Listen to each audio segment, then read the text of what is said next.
Saudações acadêmicas. Temos aqui a colheita do dia. Nem quis medir a densidade para saber o teor alcoólico, porque ela estava me chamando e eu ouvi o canto dela, porque essa voz está deliciosa, né?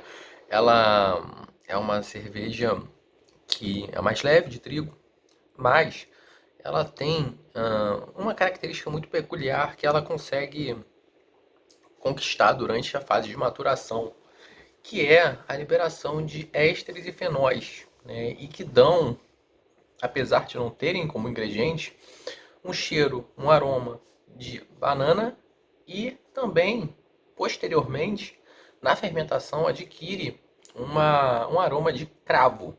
Então, tem um aroma um pouco adocicado, mas ao mesmo tempo tem aquela sensação de cravo, né? Justamente por causa dos ésteres e dos fenóis.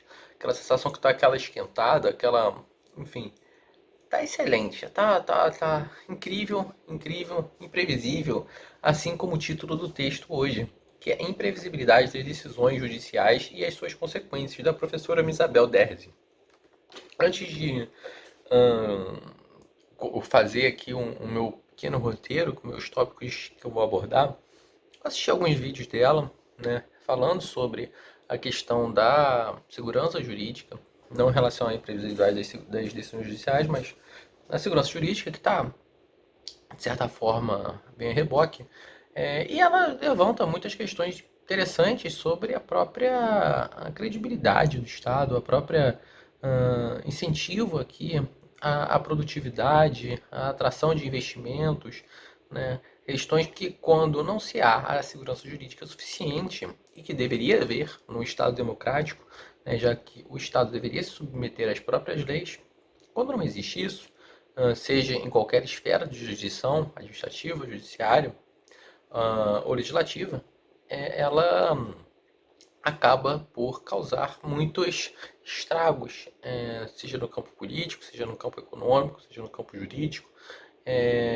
E além disso, é, fica claro aqui uma posição da professora Isabel que os juízes deveriam se autoconter, né? Deveriam ter uma previsibilidade, como o texto indica, deveria haver uma coerência maior com as decisões. E muitas das vezes a gente percebe oscilação jurisprudencial, e ela dá especificamente três exemplos, né? Uma que vai tratar de uma súmula que já foi cancelada, outra da substituição tributária progressiva, que ela já foi alterada novamente, e outra questão sobre imunidade de assistência social. Então, essa insegurança e essa imprevisibilidade quanto às decisões judiciais, elas vão causar perdas altamente nocivas para o país,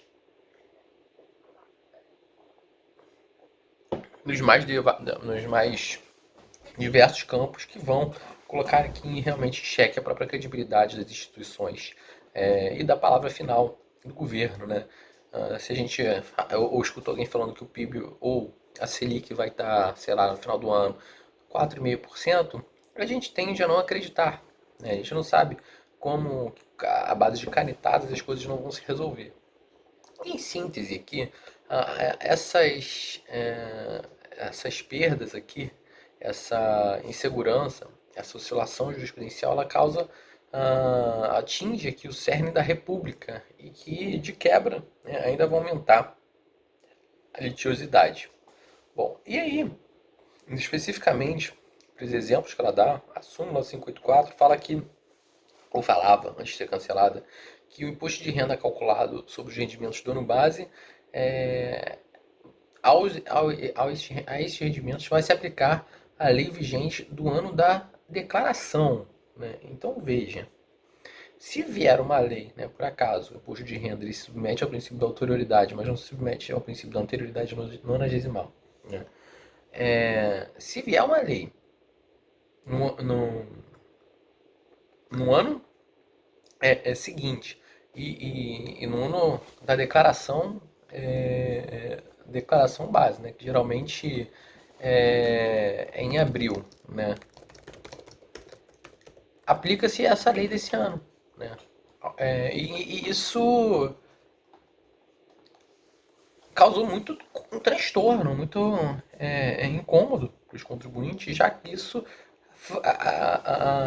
frontalmente viola aqui ao princípio da irretroatividade das leis, né, que é um princípio constitucional, e mais que isso, é um princípio constitucional aplicável em decorrência da própria segurança jurídica do sistema tributário que deveria trazer para a gente. Né? Então, por isso, né, ela foi muito questionada e até que chegou ao próprio cancelamento, né? E aí foi revisto aí o alcance dessa súmula 584. Perfeito? Perfeito, né? E aí um outro exemplo é a própria substituição tributária progressiva do ICMS. E ela utiliza aqui a época a própria ADI 1851, na qual aqui a praticabilidade ela se opôs aqui à segurança jurídica, né, porque preteriu a efetiva apuração da exata base de cálculo, né, e a base de cálculo é uma dimensão material do fato gerador, que é uma garantia do contribuinte de ser tributado mediante aí a base de cálculo, né, que deve ser aferida ali. A base de cálculo deveria ser do fato gerador, né, e não de um fato fictício. E também a praticabilidade se opôs à própria ideia de justiça, já que o que acontece? Essa ADI ela declarou a condicionalidade de uma cláusula de um convênio que autorizava a restituição somente quando o fato gerador do ICMS realmente não ocorresse. E o que acontece? Os contribuintes, muitas das vezes, pagavam um imposto a maior e vendiam por um imposto talvez menor e teriam direito a uma restituição. Né? E essa restituição não era possível, porque o fato gerador ocorreu, porém em uma base inferior. E o contribuinte justamente não tinha direito a essa diferença, dessa restituição. E por isso, essa decisão contrariou realmente aqui as garantias constitucionais do contribuinte e também a segurança jurídica. Né? E um outro exemplo de oscilação foi a própria imunidade das instituições de assistência social, que ela analisou em três momentos. Em primeiro momento, o STF admitiu aqui a própria imunidade das entidades de assistência sociais que seriam autossustentadas, ou seja, que admitiam alguma contribuição, admitiam a cobrança por um serviço, que não eram gratuitas nessas entidades de assistência social. Em um segundo momento, no caso de fundos e pensões, o STF, nesses casos, admitiu que para haver imunidade, esses fundos de assistência social, de pensão, deveriam ter como pressuposto a universalidade e a gratuidade. Ou seja, aquela questão de autossustentável, né, que admitisse contribuições, já não admitiu-se mais. Né? Então deveria haver essa questão da gratuidade a partir de uma interpretação sistemática lá da Constituição. Por fim, no terceiro momento, foi editada uma súmula 730 falando que a imunidade conferida às instituições de assistência sem fins lucrativos somente alcançaria as entidades fechadas de previdência social privada que não admitissem contribuição dos beneficiários. Então, por um lado, admitiu-se que para a entidade beneficente de assistência social, o STF admitia aí a questão da cobrança de algum valor. Mas, para as entidades de previdência privada fechada, e nesses casos, só existia imunidade quando a gratuidade era um requisito indispensável.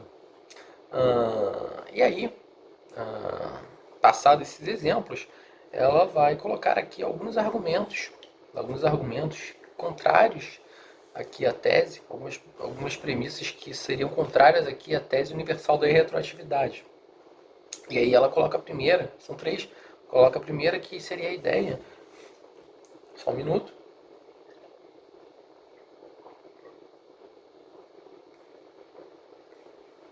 a ideia que ele diz que é correta, de que a função institucional do Poder Judiciário seria pôr o direito aqui, no caso concreto, atendendo às suas especificidades. Só que tem uma outra parte incorreta dessa premissa, é que, justamente por se aplicar no caso concreto, aplicável a cada caso, seria impossível demonstrar e garantir a previsibilidade das decisões, porque cada caso seria um caso, né? E isso está incorreto, né? Essa segunda parte dessa conclusão. E aqui a função jurisdicional, ela deve sim ter compatibilidade necessária com a previsibilidade, com a segurança, com a pretensão à confiança e, em especial, com a retroatividade. E aqui cabe um comentário, apesar da Constituição se falar em retroatividade da lei, ela tenta expandir, a Isabel, essa retroatividade para uma retroatividade do direito, né? Já que isso se aplicaria tanto ao judiciário, tanto ao executivo. Já que, enquanto no executivo, um ato normativo seria decorrência de uma lei, uma decisão judicial é fundamentada pela lei. Então, a lei seria algo que emanasse justamente para o judiciário, para a atuação do judiciário e para a atuação do executivo. E, portanto, já que a lei tem que ser retroativa, como a Constituição só fala em retroatividade das leis, ela automaticamente pressupôs que é necessário uma retroatividade, e retroatividade se aplica tanto para o executivo quanto para o judiciário, né? E ainda, mesmo em face de uma existência de uma súmula vinculante, por exemplo, que dota aqui o Poder Judiciário de um poder normativo, né? A função, a partir da função institucional do Poder Judiciário, a gente tem que extrair dois aspectos essenciais dessa natureza. Primeiro, que é a possibilidade e a acessibilidade dos cidadãos à prestação jurisdicional para o exame de uma peculiaridade de algum caso particular. Isso significa que aqui o Poder Judiciário não pode afastar a garantia de controle da sindicabilidade, criando presunções ou tipificações como forma aqui de recusa à própria prestação jurisdicional de aplicação da justiça no caso concreto, né? Como uma forma de desafogar, ou como uma desculpa de desafogar aqui as excessivas e os excessivos litígios, né? Então, as súmulas, elas têm um papel e são formadas aqui com base nas razoabilidades dos casos médios e também dos casos frequentes, né? Não estou falando de hard cases. Hard cases é difícil realmente ter uma súmula que consiga extrair a essência de todas essas decisões. Então, essas súmulas, elas não podem servir de desculpa, né, para recusa de um exame em algum caso isolado, pelo argumento que não se enquadraria nos pressupostos sumulares. Deve ser sim explícito por que, que aquilo ali não se enquadra, né? Porque a súmula, as súmulas, em especial as vinculantes, elas tentam extrair uma regra geral, né? Elas tentam colocar ali, expressar ali situações recorrentes, mas na sua situação particular você pode prever, pode haver um distinguishing aí que não se encaixa, não se enquadra nessa súmula. E por isso, o Poder Judiciário não pode falar que, com base numa súmula apenas, aquele seu caso não encaixa. Deve-se explicar por que, que aquele seu caso é o mesmo do caso previsto na súmula. E não sendo, o seu caso vai ser analisado, né? Outra questão, com a natureza dessa instituição jurisdicional, é a própria irretroatividade da norma judicialmente criada, né? E sem abandonar aqui a missão constitucional de encontrar aqui a justiça para um caso isolado, o Poder Judiciário, que por meio de uma necessária motivação e fundamentação das suas decisões, ele vai acabar extraindo uma norma que vai ser densificada e também vai reger o direito ali no caso concreto e também nos demais casos futuros semelhantes, né? Então essa norma ela não vai poder operar retroativamente justamente por aquelas ideias de retroatividade do direito e não retroatividade apenas da lei. Então dá-se então, por meio disso, a proteção da confiança e também da segurança jurídica, a partir aqui de um fechamento operacional de um sistema, e aí ela diz que ocorre por meio de instrumentos sistemáticos que vão se acoplar estruturalmente às extensões provocadas, né? E aqui é importante dizer que a isonomia e a segurança, elas que vão ser os principais fundamentos que vão impor a irretroatividade das normas judiciais. Um segundo fato Um argumento que é frequentemente colocado em contrário à retroatividade é sobre o politicismo inerente aqui às decisões do STF, né, dizendo que esse politicismo seria incompatível com a segurança, retroatividade e confiança.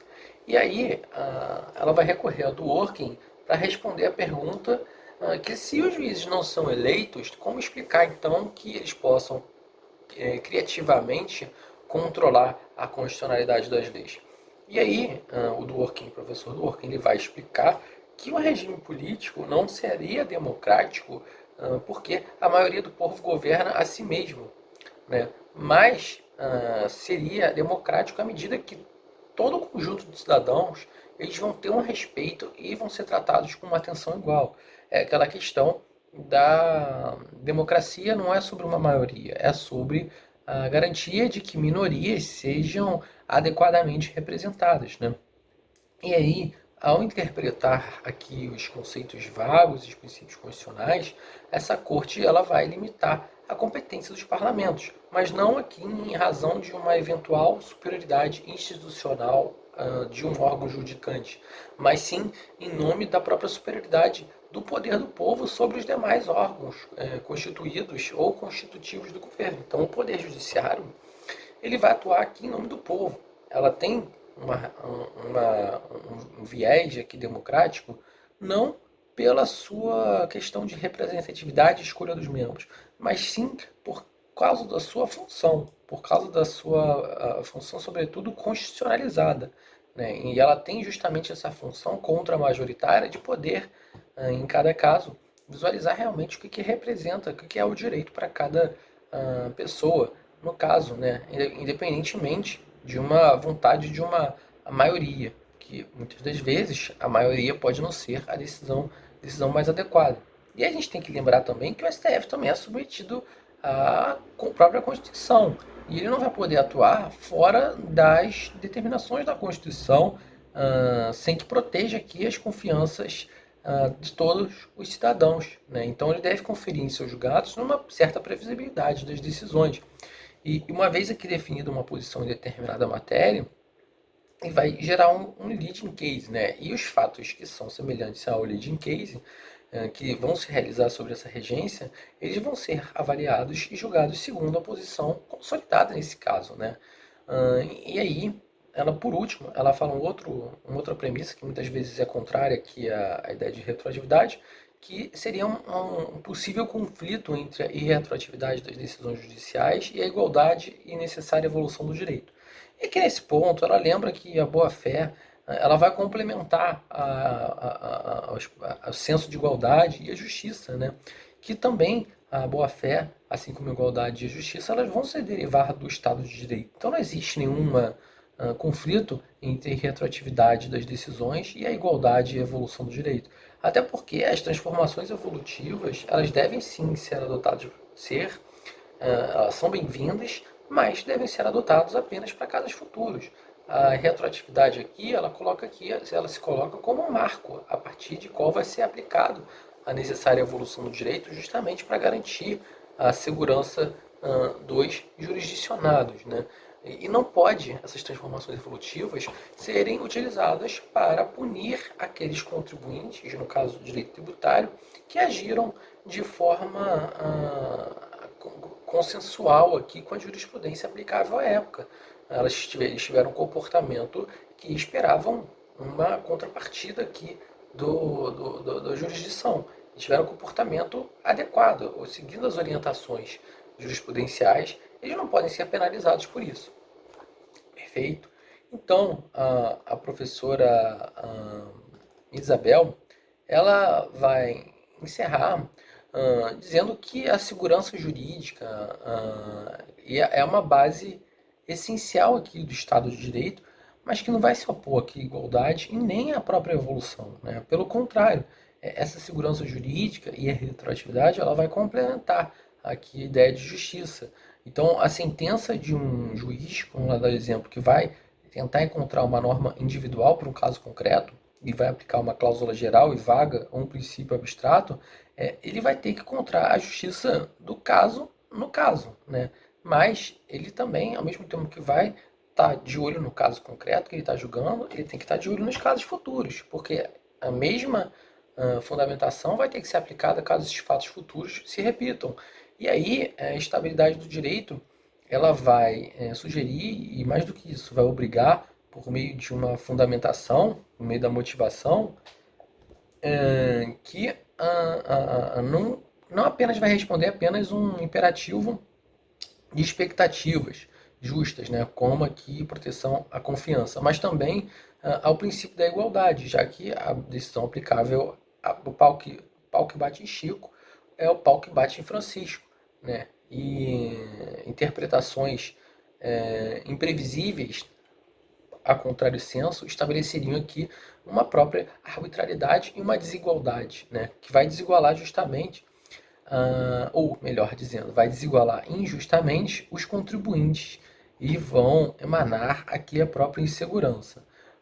Em resumo, a boa-fé e a proteção, elas são a segurança e a condição da igualdade, né, e são também um traço que limita o sistema sem que coloque em xeque garantias que deveriam constitucionalmente, sobretudo no direito tributário, que é um direito que deveria ser baseado numa legalidade estrita, né, já que o arcabouço constitucional permite extrair que o direito tributário seguiria princípios baseados na segurança jurídica, né, a gente não tem uma ideia de que o Poder Judiciário seria ou pelo menos o Poder Judiciário não deveria tomar decisões ou oscilar suas jurisprudências de modo que cause uma instabilidade no sistema, né?